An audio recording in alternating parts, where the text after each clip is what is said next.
Hey everybody, Nick here, and today I got some disassembly for you on this little guy right here. This is the KD Knives Arsen pocket knife. That's A-R-S-E-N rather than O-N, not like the crime. But I'm going to take this guy apart. I'm very interested to see what this guy's like on the inside because, well, it's a company I've never actually worked with before, and it's a custom-ish sort of thing. I gather it's sort of along the lines of the Hermans. This is sent to me, full disclosure, by Polish Custom Knives to check out. But yeah, I've never heard of these folks before, and so I'm very curious what the quality is like, right? So I'm popping out these screws. There doesn't appear to be any Loctite or anything like that. They're coming loose pretty readily, and the screws are nice and deep, so no argument there. The knife is trying to disassemble itself in my hand, so I'm going to go on ahead and I'm going to let it. There we go, popped loose. Okay, so what we see here is steel washers, ceramic bearings, a pretty straightforward blade. Yeah, this is very simply made. And I don't mean that as a demerit necessarily. A lot of great pieces are actually relatively simple in their construction. There's really just not that much going on here. What we see is we have a titanium frame lock. That's actually a very attractive milling pad on the inside there. I don't know if you can see it in the camera, but there's a little bit of a radial thing not coming out from the pivot. I'm not sure where the point of it starting is, but hey, whatever it is, it seems to be, it's attractive. One thing I am not seeing here, and actually which explains the weight that this knife has, this is a hefty knife, is there is no internal milling at all on this. So relatively thick, oh, and then we've got this extra little pin here, which further stiffens this back spacer, which is a full spacer. And we can see also, by the way, there's a bit of texturing on the spacer itself. But anyways, this is a heavy knife. Definitely, it's a beefy one. And so the lack of internal milling there is what's doing that for us. Go ahead and clean off these bearings. This guy is fresh from the factory, so I don't really expect there to be any dirtiness, and indeed there really isn't. But I'll go ahead and clean it up nonetheless, because that's just the way that I roll, right? So let's go on ahead and do this. And, okay, you see a little bit of gunk coming off on the bearing there, from the bearing, that is. I think I cleaned that one already, but hey, it can't hurt me to do it twice, right? And just removing any of that, and I'll clean off this bearing race as well. Looks like there's a little bit of gunction. I'll drop the stop pin back into position there. A little bit of gunction on the pivot here. I've probably flipped this guy a couple hundred times. It's very, very smooth, by the way. Very, very smooth. But, yeah. Flipped this guy a fair bit already. But beyond that, haven't really spent too much time on it. And certainly haven't done a disassembly, so, yeah. All right. That was easy enough. Let's put this guy back together. There is no D shape to any of this. How is the pivot held in place, or is it? This looks to be a free spinning pivot, actually. All right, that's not great, but it is what it is, I suppose. Okay, what I'll do is I'll drop in, and by the way, these have a washer in there, and that washer has an upside. You want to make, well, it has an upside in that it keeps titanium from dimpling, but it has a side which is supposed to be oriented upwards. So I'll go ahead and drop that on there. I'm going to go ahead and use some knife pivot lube in this, and just kind of drip a little bit into here, and over into here. And drop that into place, and then I'm going to use this little spring bar tool here to dispense, or more specifically, rotate the bearing within the oil there, just to distribute it better. Put a little bit of oil onto the pivot here, or a lubricant, I suppose. It is an oil, I assume.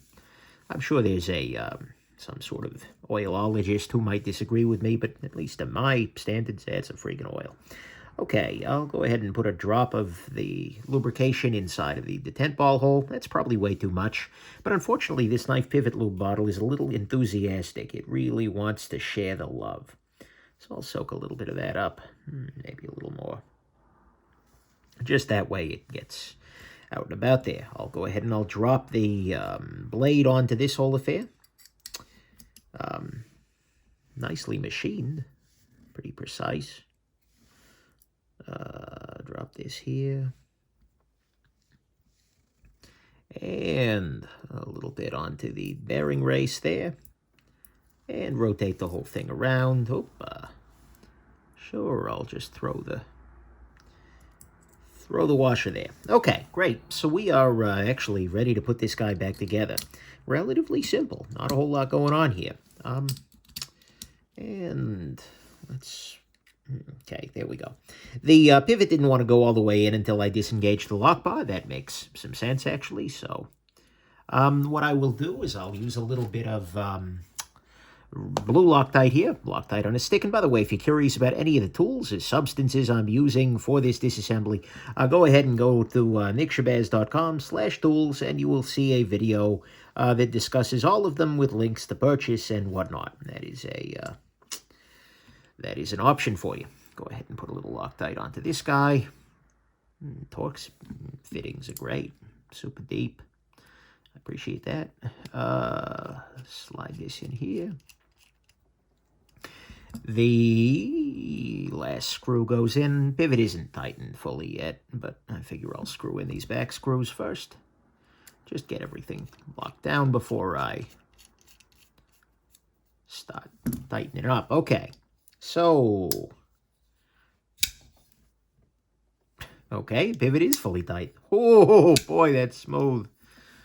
Oh, that's actually pretty nice.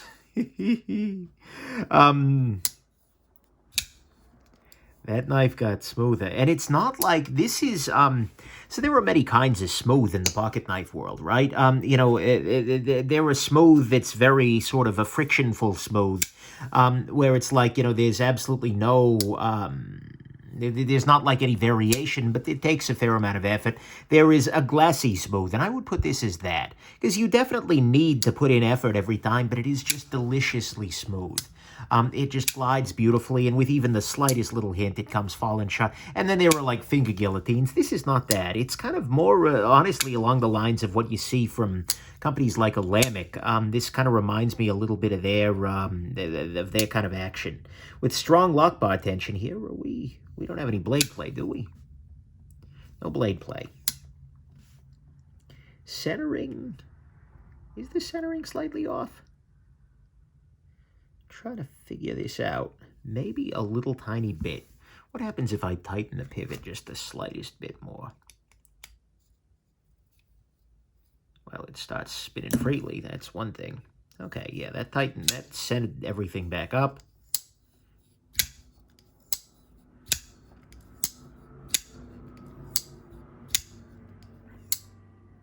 Okay. Yeah. Still no play. Can I loosen this just a scotch? And now, oh yeah, there we go. Centering looks to be pretty much dead on. Maybe if I loosen these back screws, and by the way, T8 all around, which is nice. Loosen back screws, retighten. Those are free spinning too. Huh. Yeah. Very, very nice action. Strong detent, strong lock bar tension, super, super smooth. Nice. Okay, there you go. So that was your KD Knives Arsen right there. Very interesting piece. Looking forward to spend a little more time with it, but there is your disassembly. Hope this has been interesting to you, and have yourselves just an absolutely wonderful rest of your day. Bye now.